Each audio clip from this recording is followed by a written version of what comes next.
ஒரு சூப்பரான சன்னா கிரேவி செய்யலாமா குக்கர்ல? அதுவும் கருப்பு சுண்டல் வச்சு, ஈஸியா. இதுக்கு வெங்காயம், தக்காளி பேஸ்ட் ரெடி பண்ணணும். அதுக்கு ஒரு பேன்ல கொஞ்சமா எண்ணெய் ஊத்தி, பட்டை, கிராம்பு, ஏலக்காய், சோம்பு, ஒரு பெரிய வெங்காயம், ஒரு பெரிய தக்காளி, கொஞ்சமா இஞ்சி, பூண்டு, இதுக்கு தேவையான அளவு உப்பு. இது எல்லாத்தையும் சேர்த்து நல்லா வதக்கிட்டு, வதங்குனத நல்லா ஆற வச்சு, மிக்ஸி ஜார்ல மாத்தி நல்ல ஃபைன் பேஸ்ட்டா அரைச்சு எடுத்துக்கலாம்.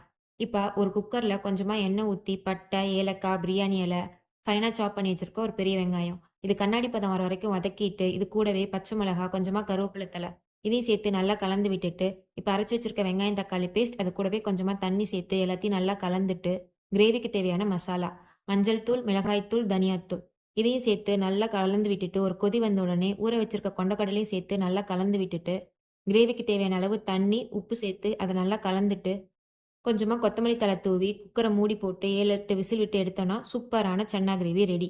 இது சாதம், சப்பாத்தி, தோசைன்னு எல்லாத்துக்குமே சூப்பரா இருக்கும். செஞ்சு பாருங்க. தேங்க்ஸ் ஃபார் வாட்சிங். Subscribe my channel. Thank you.